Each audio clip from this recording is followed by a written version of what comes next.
Hi, I'm Lily, and this is my mom, Cindy, from Glass Castle Library, and this is our part 3 of our quarantine. We talk so much.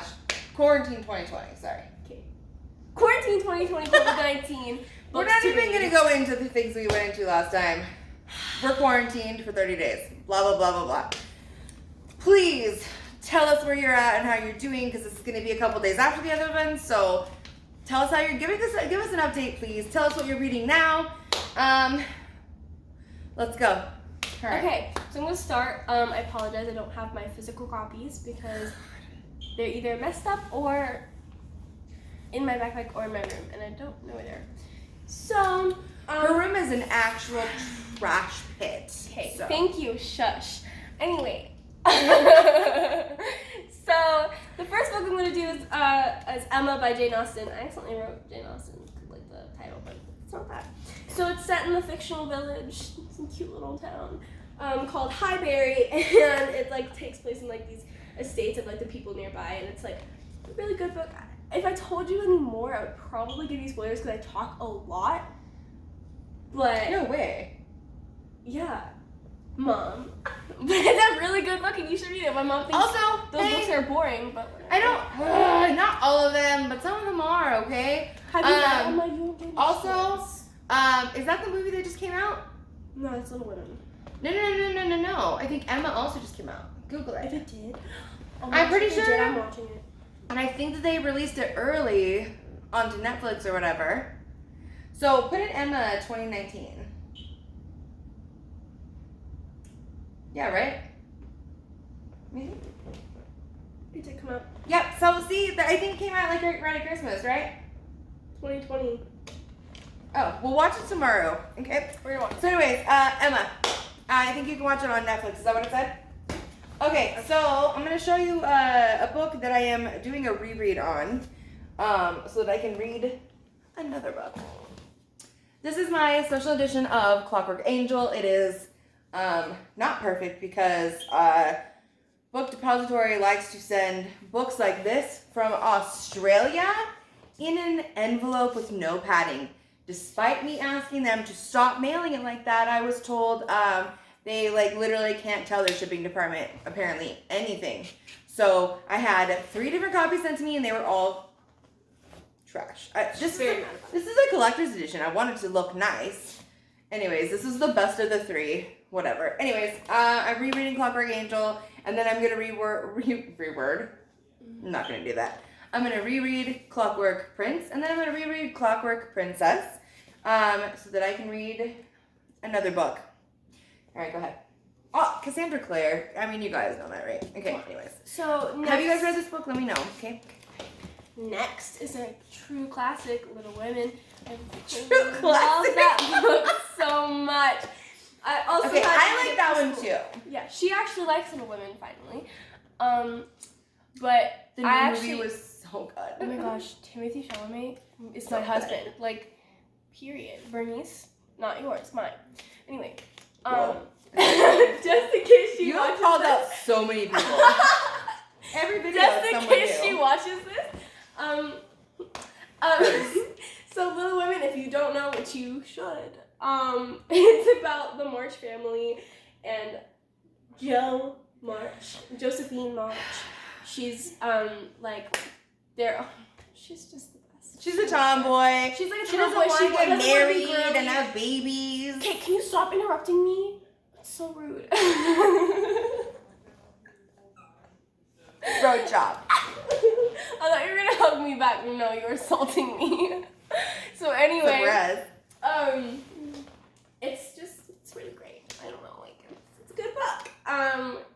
Little Women. So this is what you need to do. You need to read Emma and then watch the movie, the new movie, and then you need to read Little Women and then watch the movie. Timothy Chalamet is mine. So good. Thank you.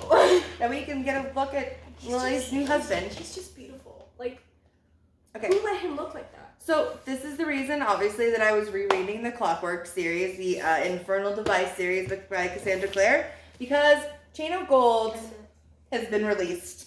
And I'm super excited for this. I wasn't planning on buying this copy because I got the Waterstones rune copy. I got the okay, that's enough of that. I got the I Illumicrate. instinctively raised my foot again after you let go. I got the Illumicrate edition in their special edition box. I got the Fairy Loot special edition in their box. I stopped myself from getting one other special edition, but that's 3 special editions.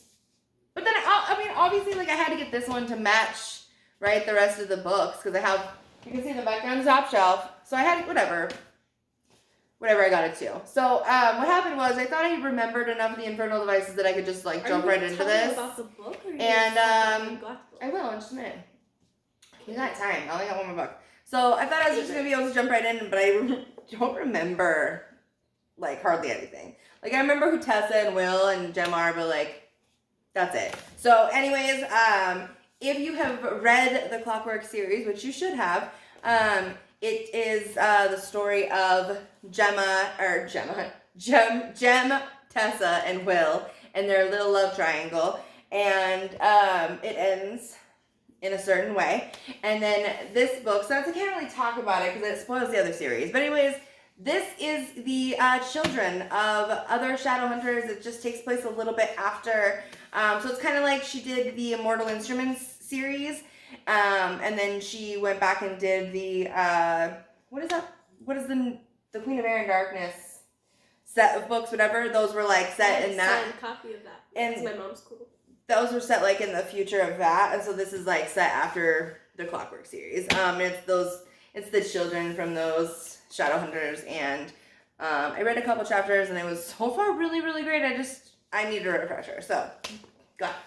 Okay, so my last book, by the way, Emma's by Jane Austen, and Little Women is by Louise May Alcott. So my last book is called Jane Eyre by Charlotte Bronte. You're saying these books like they...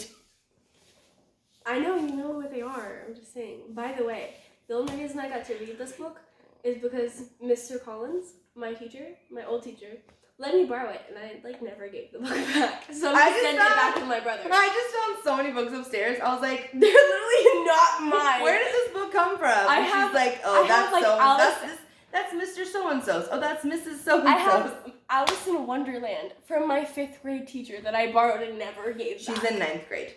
I'm in 9th grade. I'm in high school now. I never gave it back. Anyway. Okay, talk about Jane Eyre. So Jane Eyre is about this girl, and shocker, another book about an orphan. So books can't have parents. So she or they suck. This is also about an orphan. What are you trying to say, Lily? They're good books. I'm sorry. I'm so hurt. I thought. Oh, what? You want to be an orphan? Oh, no. No, that's not what I meant. They're literally books about people being so miserable. I'm gonna... Okay, I can't deal with people crying tonight. No. Okay. So Jane Eyre is about Jane Eyre, and she's an orphan. A girl named Jane. And she's an orphan, and she lives with her aunt and cousins. And of course, her aunt is Satan. I'm just kidding. Her aunt is mean. And hates her. It makes me so angry. There's no reason to hate her, but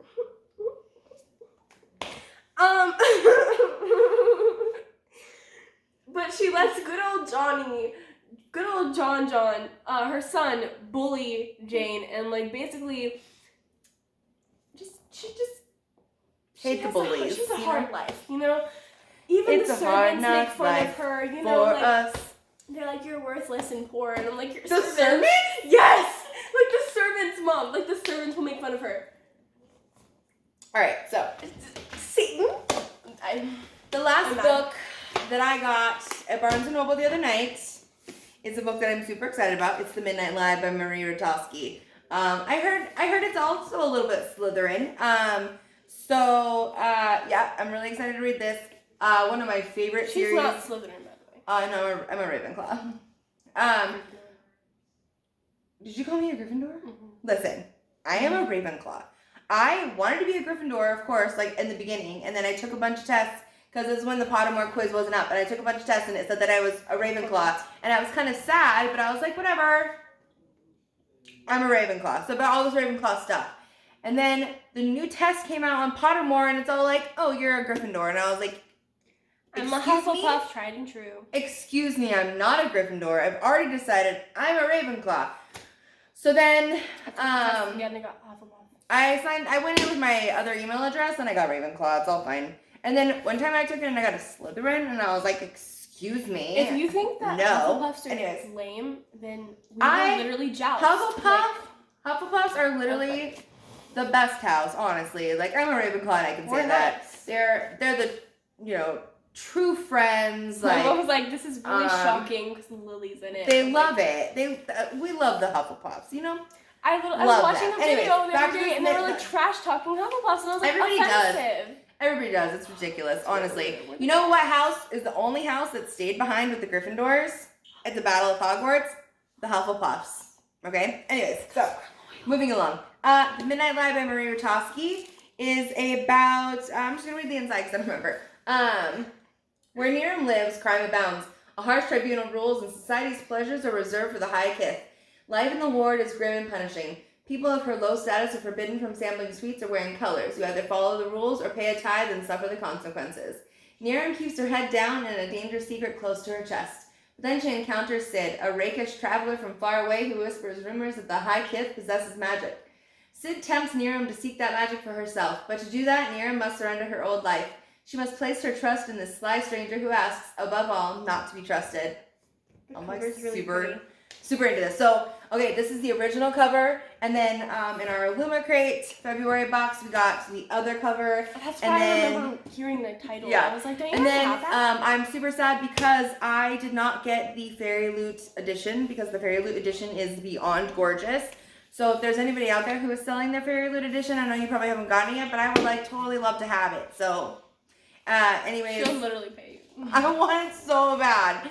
I'm so sad I didn't get it. I just like missed it, and I'm so sad. Anyways, like I was saying though, Maria Rutowski's The Winner's Curse series trilogy is freaking fantastic. But she also has another book called The Shadow Society that, like, I feel like I don't know anybody who's read it. It is the best book, and it's a standalone. It's all by itself, and it's just like a fantastic freaking book. You know those books that like are so freaking good, and like you wish that they were a series, but then they're not. And then like sometimes you read those books and you're like, wow, this book was just okay, and then there's like 5 of them. Okay. This book should have been like 10 books. It was so good. I thought you were gonna give an example. But then also, the second thing, and I was like, shh. No. But then also maybe also it wouldn't have been that good if there'd been more books. It was just freaking fantastic. It's an amazing book. A one hit. The Shadow Society was a freaking amazing book. You guys should read it. And also The Midnight Lie. Please tell us, you guys, what books you're currently reading in tell this us apocalypse. If you read any of the ones that we're reading. Talk to you soon. Okay, bye. Bye. Thanks for watching.